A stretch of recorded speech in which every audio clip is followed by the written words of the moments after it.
Hello guys, NautoAce here, and this is going to be a follow-up on Wii U versus Switch on why the Wii U failed while the Switch was successful. And also it's related to past video on my thoughts on Nintendo versus third-party games or company. Yeah, there have been vlog that I've done, whether in my main channel in the very past or last year, about Nintendo and third-party games or company. So why am I talking about this once again? Well, I want to do a follow-up again to basically give the history of how did this even happen, this stigmata of you buy a Nintendo console because you play just to play Nintendo games.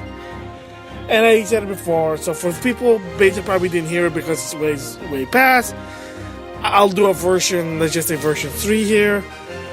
And basically, this is how it all started. First of all, during the 8-bit with the Nintendo Entertainment System, which of course, you get to play them if you subscribe with their Switch Online. And also during the 16-bit era, the Super Nintendo.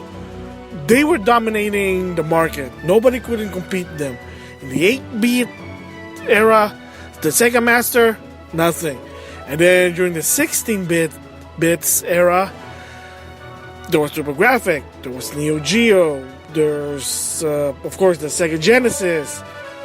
They couldn't compete against the Super Nintendo because in the Super Nintendo and the Nintendo, they had not only the exclusive, but the third-party exclusive. Yes, granted, for a lot of old people like myself, know that I forgot the third president of Nintendo. I just forgot his name. Very respectable guy. God bless his soul. I know he did pass away. Hiroshima, I think that's his name. If I'm wrong, I'm gonna look it up. Oh my gosh! But anyway, he's very opposite of the Lady Wada. I know, again, God bless his soul. And basically, he had this very, very unorthodox rule: either make it exclusive for Nintendo, or don't bother doing it for Nintendo. That's the rule.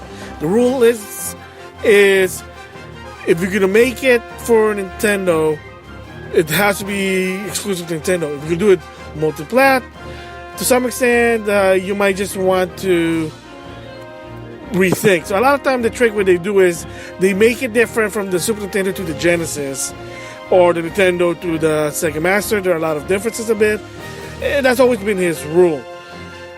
Then when he basically left down with Iwata, a lot of the rules were changed. But that's the reason why the Super Nintendo and Nintendo not only had that good games, but the rules were basically very, like I said, unorthodox. Until during the 32-bit era with the PlayStation, they started dominating their new system, the new technology. And 64 came in like a year later, thinking that they could catch up because, hey, they got those rich Nintendo games, which is true. But there was some problem to it. Another thing I want to give my thoughts on, and it's kind of related to WWE 2K19, and if you already heard the news, and if you're a fan of a WWE game, the 2K games and WWE in general, is that the next one won't be on the Switch because of what happened to 2K18. You can YouTube it, Google it. Let's just say the game was really bad. The frame rate was basically super bad. Yada yada yada. I used to play them once in a while. I just got tired with it. I have some of them, so it's not really about the game itself, but the question of people are mad because the next WWE 2K game is not going to be on the Switch because of the last year version of the Backlash, etc., etc. And some people say, wow, so just because the game doesn't come out, cry, ambulance. And it goes back to Nintendo versus third party, that does Nintendo need third party games? And of course, the answer to that one is yes, for the consumer, yes, for the business, yes, and overall. Granted, the Wii U did have some sale, but it kind of noticed that they weren't really making a lot of money. There was not a lot of profit. They were making money, but not enough. Second, the mentality, the stigmata, the reputation. Oh, Nintendo console only meant for secondary. Of course, you're not going to like that. Some consumer might say, hey, I don't care. But for consumers holding Nintendo console, of course, they don't like that. The investors, the stockholder, who's basically, the money provider for Nintendo, of course, they're not going to like that. So, the biggest question as of 2018 in the gaming industry is, should all the third-party games that going to the PS4, Xbox One, and even Steam to some extent also go to the Nintendo Switch? And the most common answer, the most logic there is yes. Why? More option and perhaps more money. So as always, if it's on the Xbox One, PS4, and Steam, then it should also run on the PS4 to some extent. I mean, that's a keyword. Or the Switch.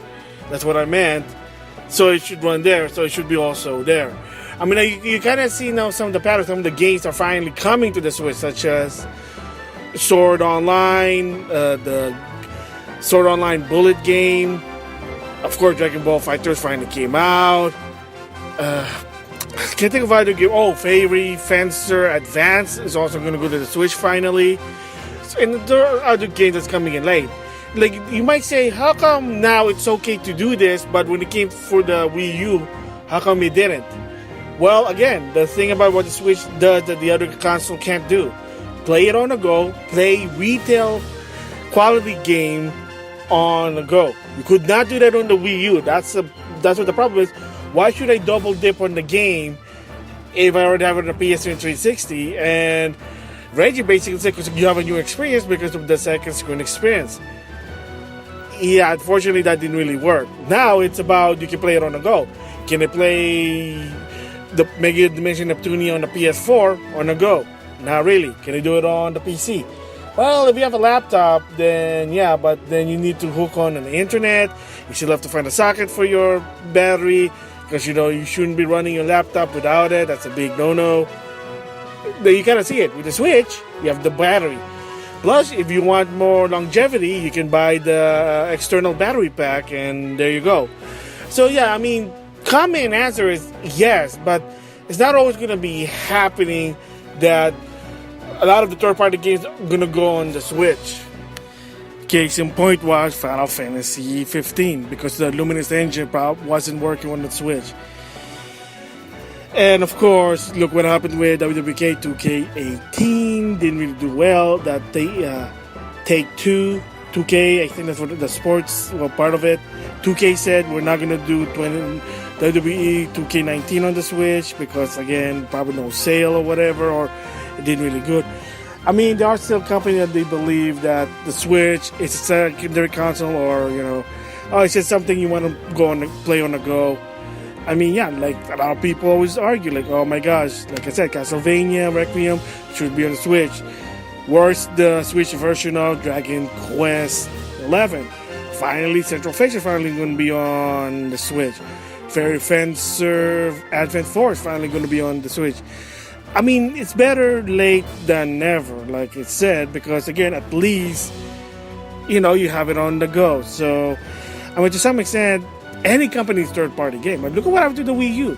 Not a lot of the people, even their Nintendo fan, like their loyal fan, wanted to buy a Wii U because there was no third-party games. It was just only Nintendo, and they couldn't really afford a secondary console. Like I said, if you're buying multiple consoles, yeah, you kind of get away with, oh, it's my secondary console. But if you're only a person with you can only afford one console, and you're very dedicated to Nintendo, it will be hard with the Wii U. But with the Switch, you have a fighting chance. But not all of the games are still there. Yeah, so it is it is a good idea to be. I kind of get it why, but they gotta have to work on the stigmata that the Switch is not a secondary console, that there are third-party games on the Switch. They are working on it already. There are a lot of indie games that they believe on the Switch. NAS America believes on the Switch more than the PlayStation 4. I did a story about that. That a lot of third-party games sell well on the Switch because, again, the idea of able to play on the go. That's why there's already been a lot of solution. The Hori left Joy-Con right there. You can play your fighting games. Yeah, What about fighting stick? Well, in portable mode, there you go. But the point is, you can play it anywhere. That's always been the deal. And they want to do that with the Wii U, of course. But of course, technology wasn't there yet. Now they were able to do it on the Switch. So, should Nintendo third-party game on the Switch or Nintendo? Yeah. I think that's what I'm trying to say. Okay, let me try it again. Should a lot of third-party games go to the Switch? Definitely, yeah. Do I care that there's a lot of third-party games on the Switch? Sadly, please don't take it personal, but no, because here's a little bit. I did, at one point in Facebook, I did post something on Alex about third-party games on the Switch, and I basically just said, I wasn't really too serious about that post, but at the same time, I get there's some seriousness a bit, so I'm gonna basically expand on what I said, because he did respond, but I forgot about it after a while. I read it. I was gonna go back to it. I have this bad habit of I know I'm gonna reply, then I keep forgetting, and then he closes Facebook. Life related, work related. My apologies there, but anyway, so he did say something about it, like, yeah, saying you're not getting the point, but it is important to have third-party game on the Switch. Yeah, I kind of get it. So in that part, I do understand where you're coming from. I understand what he was saying. It is important, because if it ends up like a Wii U again, even so that it finally has good online, even you go to you can play anywhere. But if the games are not there, why am I buying the console? Oh, to play Nintendo games. Well, what if someone don't care about Nintendo games? They want third-party games. There you go. Just saying out there that they like third-party games, and the Nintendo's like their dessert.